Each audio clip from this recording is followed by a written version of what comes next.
Are you used to meetings over a webcam? I mean, have you been doing those? And have you had some hybrid meetings? I'm betting you both of those are true for you.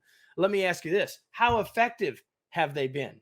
I mean, like how effective have meetings been before that too, I realize. But when you're thinking about meetings that are hybrid, using a webcam or other sorts of media, how effective have they been?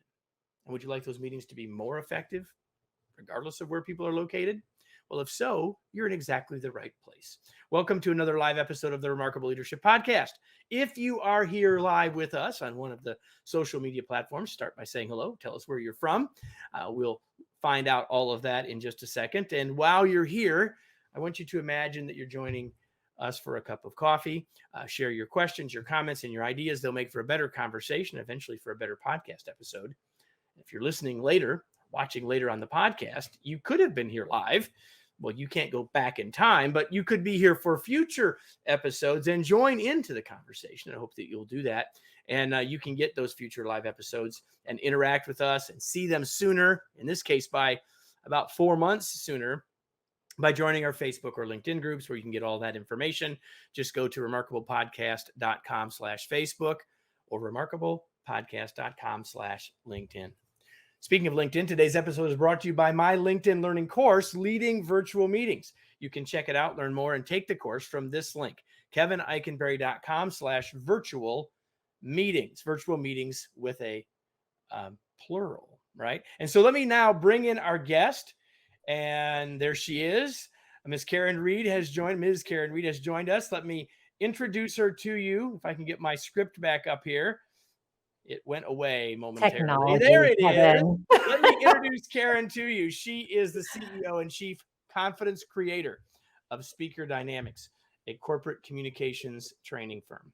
While speaking through a webcam might be new to much of the world, she's been teaching business professionals how to be effective on-camera communicators for nearly a decade, translating her experience as an Emmy Award-winning broadcast journalist, an on-camera spokesperson, an actress into a methodology based on the MVPs of on-camera success.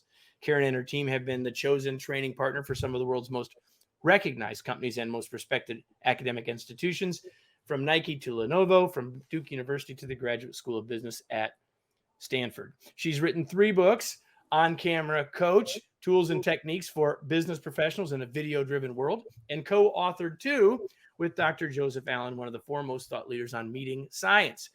The first of which, Suddenly Virtual, Making Remote Meetings Work, and their latest, Suddenly Hybrid, Managing the Modern Meeting, which we're going to explore today. And she just was telling me about another book that's coming, and if she wants to talk about that, she can do that in a second. So Karin, before we get started, let's see. We've got people from London and Florida and New Jersey and Phoenix and South Africa and Rhode Island, which is where I spent a lot of time actually in my broadcast journalism career. So that was fun to see that. Both of my kids were born in the Ocean State.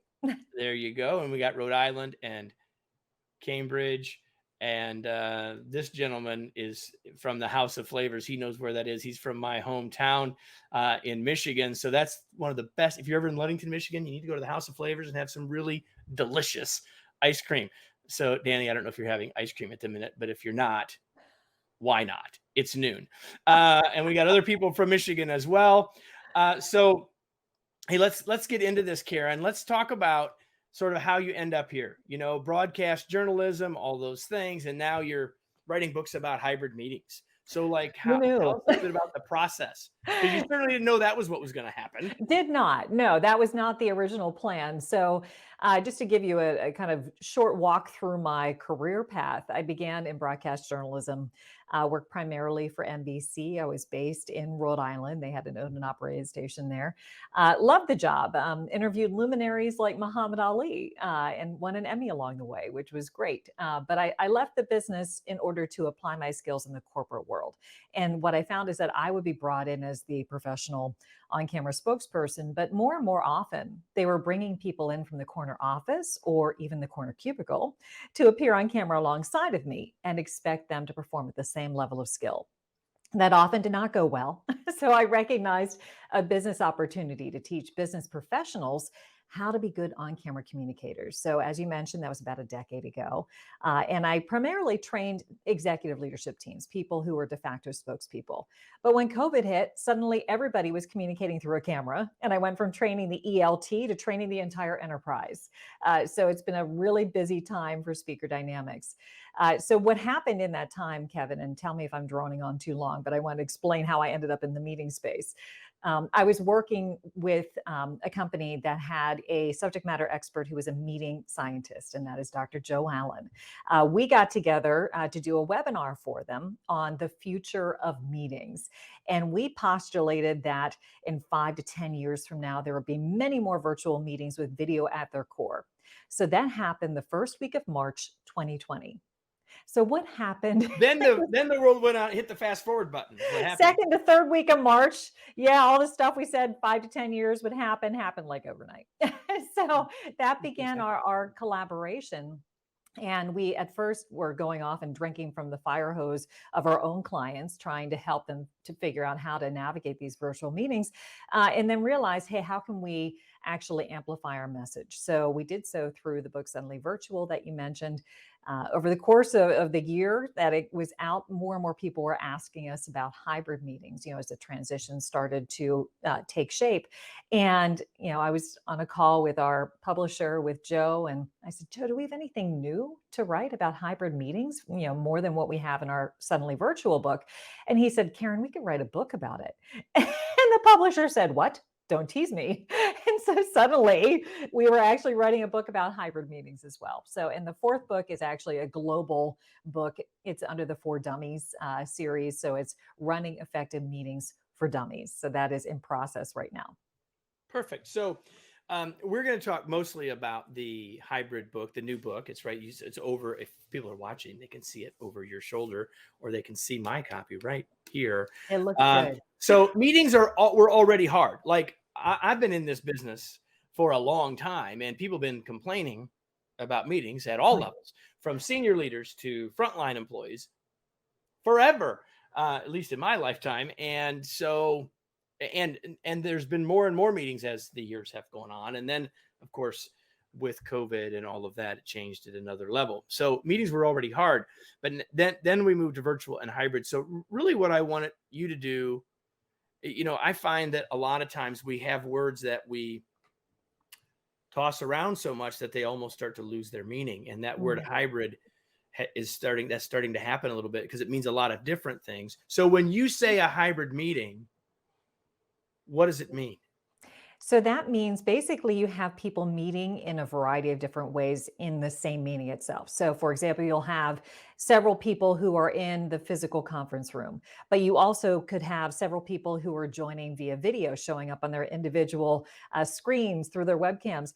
And then you could even have people who are just simply calling in on their phone. And what that does, Kevin, is it creates a very complex communication network, because when we were fully face-to-face, that was one communication medium and one communication network. We were all sharing the same air that we were all breathing. Literally. Yes, literally.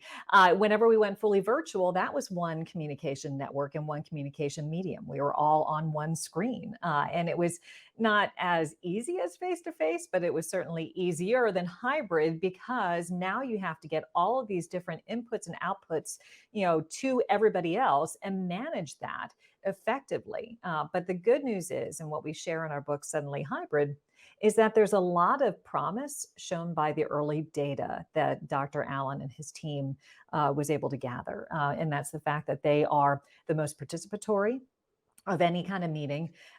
There's less bad meeting behavior that has been displayed, and there seems to be less recovery time that's needed between these meetings. And the bottom line is they're the most inclusive meeting that you can have, and it's a reflection of what people are demanding. They want flexibility in their work.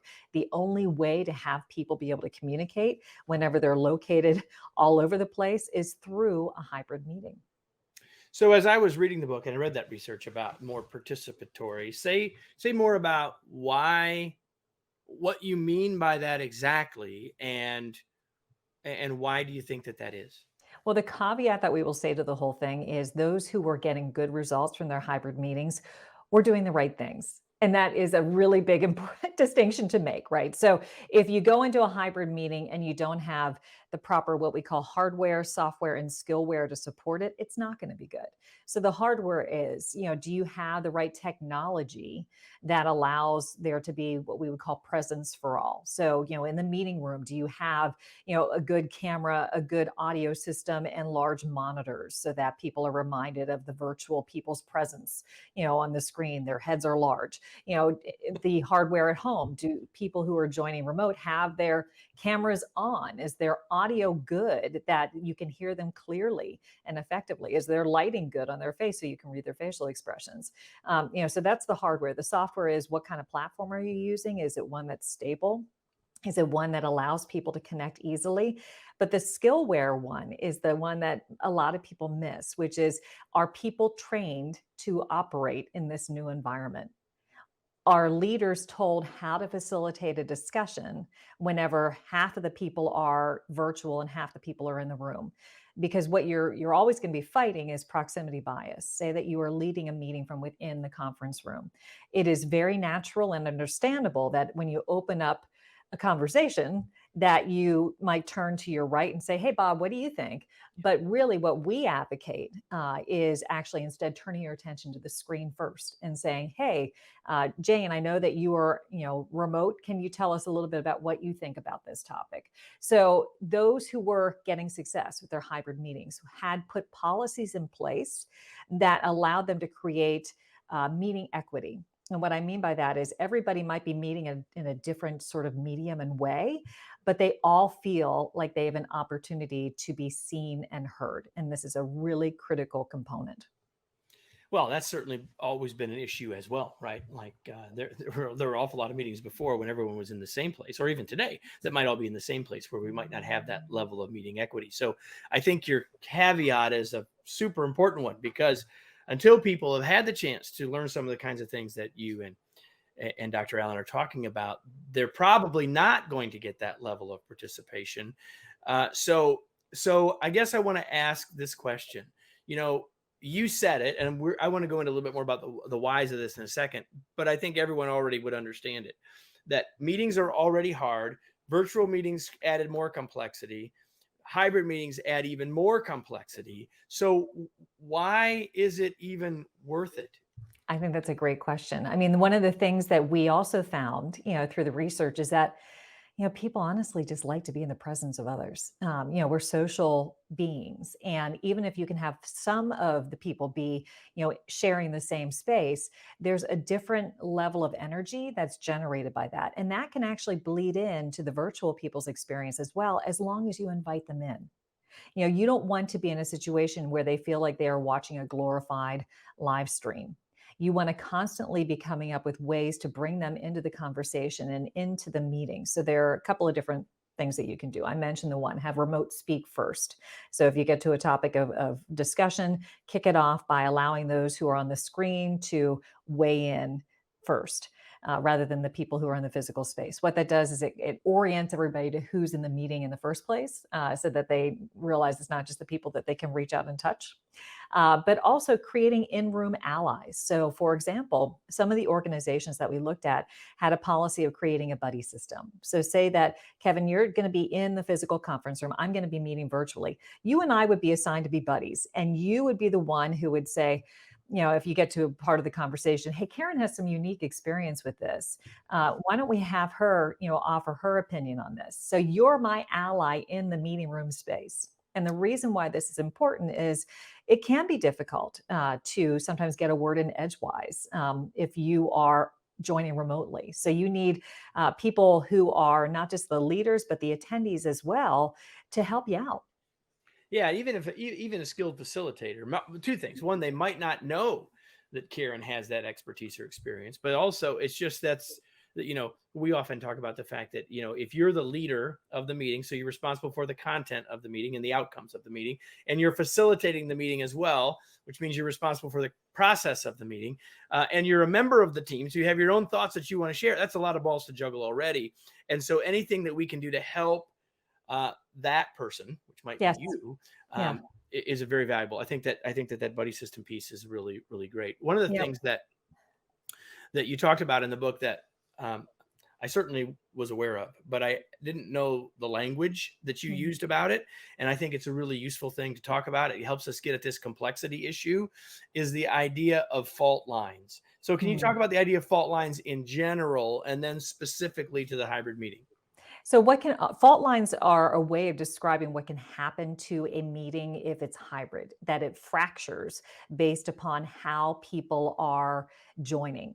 So a fault line could occur where those who are in person become their own meeting in and of themselves. And then those who are joining virtually, there's a fault line there. So all the people who are joining virtually have their own kind of meeting going on as well. It's almost like I would think about it as breakout rooms that we got used to in virtual, but instead it's changed, based upon the medium that's being used.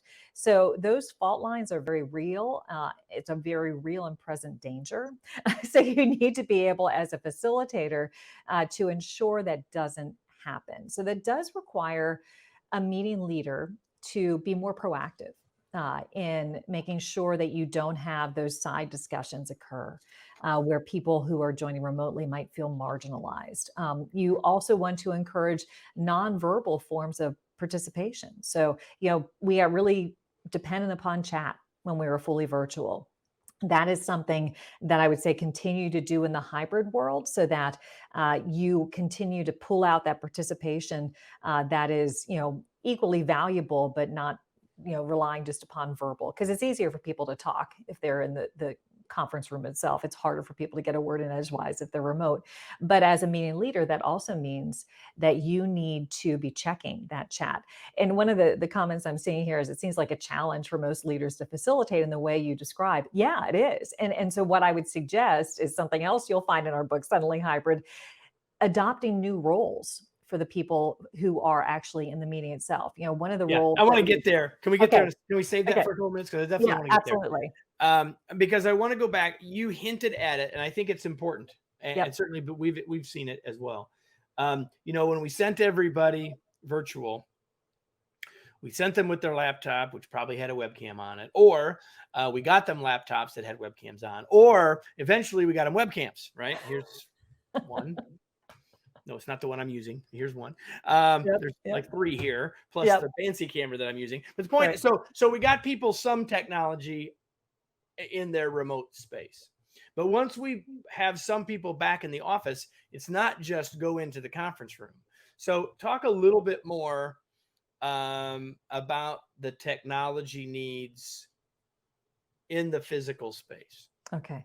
I'm going to actually share this in the form of a story because I taught 2 classes last week. I'm not going to say the institutions, but they're both fantastic. But I was guest lecturing both of them in a hybrid classroom, and I had 2 very different experiences. So in the first one, I was actually guest lecturing from a virtual position. And the hybrid classroom included people from, I think, 7 different countries. And it was all synchronous. So meaning it was all live. So I had a bunch of people who were in a classroom on this campus, but then I had a bunch of people who were also virtual as well.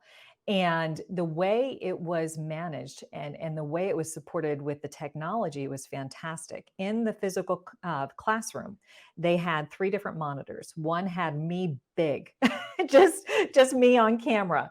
There was one that had my slides big. And then there was another monitor that had the faces of the people who were joining virtually, as well as the chat stream.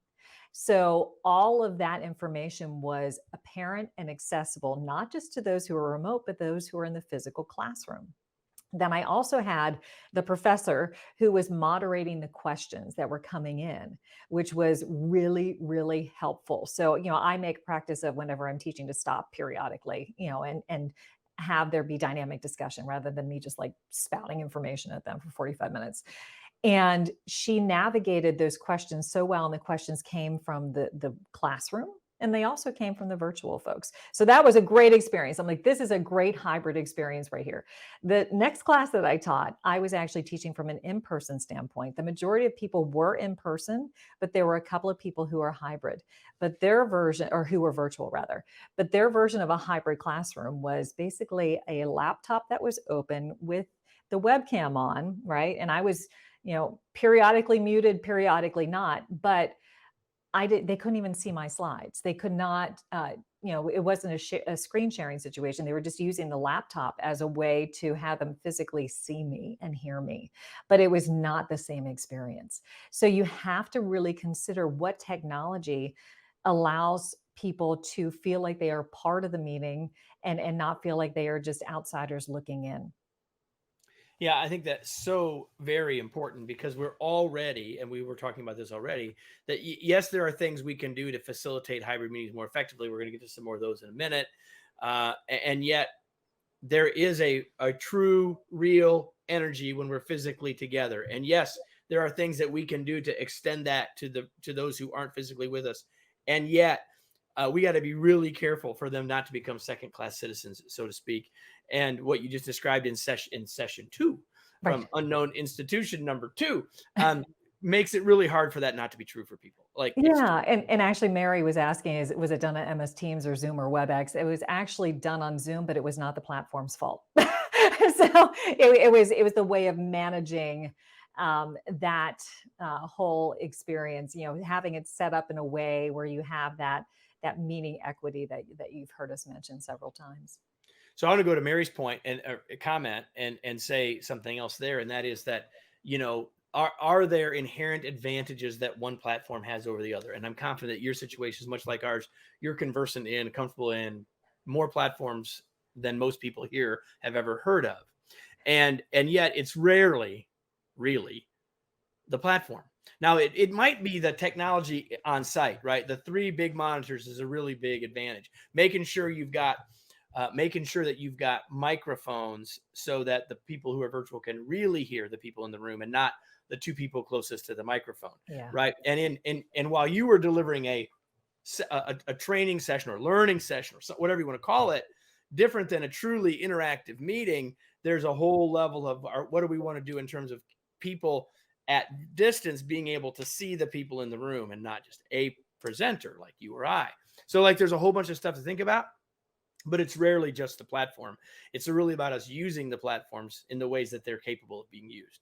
Definitely. I mean, I'm certainly platform agnostic. And there are a lot of different factors that go into deciding what platform to use. I remember in the early days of, our fully virtual lives, it was like the Wild West. I mean, it just people were grabbing whatever platform they could find and would use that. But now, we've been doing this for a while, and most organizations have chosen one that they prefer, which sometimes I'll see 2 being used. Maybe one is used for training purposes and the other one is used for everything else. So I would say you're right that it's not the platform that is the barrier. It's everything else around it that really needs to be honed in on right now. And you would think, hey, we've had so much time to try to figure out what a hybrid, meeting room would look like. Yes, but it is still a book that's being written. People are trying to figure out what works, what does not. The audio system is the early difficulty that I'm hearing about most often because people I thought, think for oh, sure. just use the microphone that's, that we've always used in our video enabled conference room.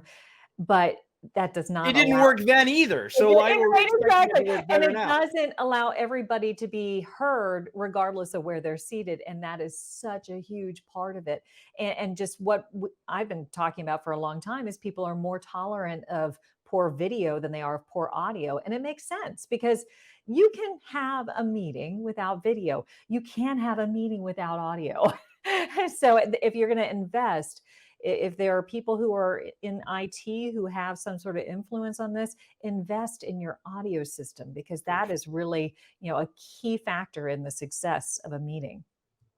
I would agree. So you mentioned a few things already about facilitating hybrid meetings, and your first point, I would echo and echo and echo and echo and echo, which I guess I just did, which is go to, bring in the folks who aren't in the room first. I mean, I think that's absolutely critical. But what other keys would you have for us as leaders / facilitators when we're doing a hybrid meeting? What else will help us create the level of participation and success that we want? Well, you almost have to always be thinking about the remote experience because here's the challenge. If you are joining something virtually. You are wanting to take the default position of passive observer. It's how we've been conditioned to engage with screens. We watch TV, we watch a movie, but now we want to be active participants through a screen. And that can be really, really difficult to get people off that default position. So if you are facilitating a meeting, you want to make people do stuff as much as possible. And the do can take many different forms. It can be, engaging in deep discussion. It can be, taking a poll. It can be, putting, comments in chat. Whatever it is, you want to get them to not have the opportunity to check out. And if you have big expanses of time where they're not having to be actively engaged in something, they will check out.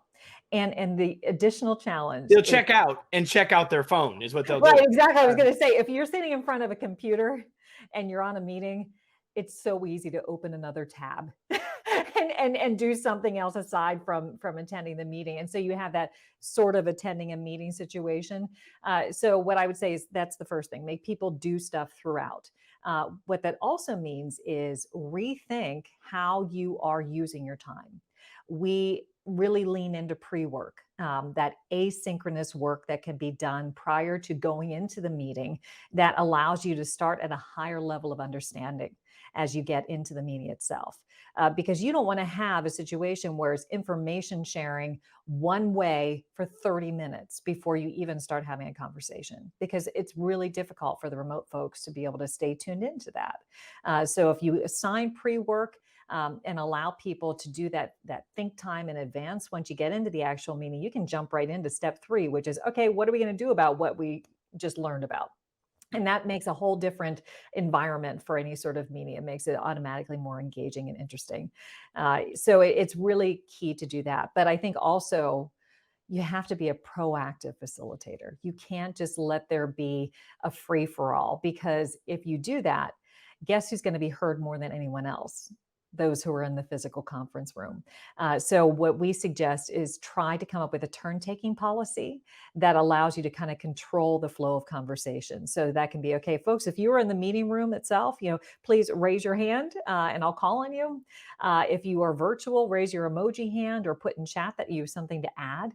And it might feel like you are stunting the conversation, but no, actually what you're doing is making it more productive and more equal. Yeah, for sure. So it means, and again, a lot of people, especially now that we're 2 years in to this, Karin, we have what I call the good old days syndrome, which we somehow think that it was so great before. Well, no, meetings, pardon my French, sucked before. They did. And so, they didn't necessarily, and all we've done now is added complexity. So we've got to be even more intentional. I think the good news is that because we recognize the added intent, the added complexity, and I'm getting a little bit of noise feedback now, so I apologize for that. I don't hear it, just so you know. Oh, okay. I don't know. I've never had it happen here before. Okay. But even though I think we recognize this complexity now, and so we're probably a little more open to thinking about this than we were before, which is really, really good. Yeah. One of the things that you bring up in the book that I haven't heard people talking about in meetings, meeting conversations as much in recent years, but we should have been, is ground rules. So talk about ground rules a little bit, and then I want to land the plane and talk a little bit about just everybody as a participant and not just as leaders. And this is taking us in that direction. So talk about ground rules a little bit, maybe specifically as it relates to hybrid. Yeah, absolutely. So I think one of the things that we need to really pound into people's brains is if you're doing a hybrid meeting, you can't just go into it without having some real intention. And part of having intention is creating, ground rules for how you're going to engage in the meeting itself. So one of the things that we have in our book, Suddenly Hybrid, is a team meeting agreement outline that allows you to consider all the different factors that would contribute to making a meeting successful. And that's everything from, who is going to be on that invite list. You can say, okay, only people who have not just a vested interest, but need to have input into whatever's being discussed or decision that's being made need to be there. In a hybrid meeting, it quickly becomes unwieldy if you have more people than need to be there. The days of having spectators really should be gone forever, because one of the great things about a virtual meeting platform is that you can record it. You can send them the meeting and let them take it in on their own time. So, having a really carefully curated invite list is one of the things that we talk about in that team meeting agreement. But having ground rules related to participation is really critical. I mentioned that turn taking policy. Come up with what is going to work in your organization, in your team, based upon your culture, because there might be some who would feel uncomfortable using emojis, but others who embrace that. So come up with what works based upon your organization. And Yeah. other things that you want to think about is just like, what are the rules about pre-work? How far in advance do you assign it? How are you going to get the information out after the meeting? How can you make it accessible for all, so that you don't have a situation where those who are in person have greater access to information and opportunity than those who are remote? There's enough real and perceived differences already. We don't need to add on to those differences, right? So any other thoughts about excuse me, about or any other advice, I guess is a better way to say it, that you would have, tips for meeting participants, not just for the leader. I know this is the Yeah, no, leadership podcast, but like, what about all of us as leaders are also participants in lots of meetings that aren't ours? for So sure. And I'm glad you mentioned this, Kevin, because this is something that as somebody who's been a video evangelist for a long time, I really harp on, but there's a reason for it. You have to make sure that you attend to your personal production value, which means how you show up. If you're going to be a remote attendee, you need to have, for example, a really strong internet connection. You cannot impact and influence a discussion or a decision if you have yourself freezing up or you have audio drops. Like, that is not going to make you an effective participant. You also want to make sure that people can read your facial expressions as easily as possible. So you want to make sure that your face is well lit. And it's not a matter of vanity, it's a matter of showing respect for your conversation partners. You want them to be able to receive your message, as clearly as possible. And if you're sitting there in shadow, that's kind of disrespectful. And it's also a reflection of your personal brand and your corporate brand. So make sure that you're framed correctly, that you have your camera at eye level, that you don't have crazy stuff in the background that will cause people to pull focus from you and be focusing on your bobblehead doll collection, whatever it is. You have to make how sure that did it. you know? How did you That's why know? you have a blurred Uh, background, right? exactly. Yeah, exactly. Yeah, we don't need anyone in witness protection. We're assuming they're not actually in witness protection if they're in your meeting. So we need to get the lighting figured out. Cameras on. Rebecca just came on and said cameras on, shows respect. That really comes back to, I'll just make a comment to Rebecca's point there about cameras on. A big believer in that. We've been preaching that since long before the pandemic. There are times we don't have to have them on, and yet whatever that looks like, and most of the time that's probably yes. That's back to the ground rules. On our team, you're going to be on camera unless you're having bandwidth problems or there's some other reason why you can't be. So that's just a straight up ground rule / expectation of the big boss, so to Right. speak. So Yeah. But for that's true. sure. But and in hybrid, Kevin, it's even worse. If you are showing up remote and you don't have your camera on, you will disappear. So if maybe that's your intention, maybe you don't want to be Then that's a participating in that different meeting. issue that we don't have time to unpack today. Wayne made a comment. I want to make a quick comment about it. He made a nice long comment coming in from LinkedIn. It says, to engage meeting participants, you should also think about effective meeting design. Period. I'm paraphrasing Yes, him now. We agreed. got to have prep. We got to have agendas that are effective. We got to have desired outcomes, 100%, and all that. And he's right. So some of what Karin and I have been talking about, Karin mostly, is just good, solid meeting stuff. I hate to say this, but now more than ever is true. It's truer now than it's ever been before. Yeah. I'm tired of sort of saying that line, but it's true in this particular case. So I think, Wayne, your point is an excellent one. Is there anything, Karin, that we left out? Anything else that you really think we ought to share before we go into the home stretch? I mean, I think the thing I would underscore more than anything is just the need to train and to be not just going into this thinking, oh, we'll just put the laptop on the desk and open up a Zoom meeting and think, oh, that's an effective hybrid meeting. It's not going to work. You have to have the hardware, the skillware, and the software to support it.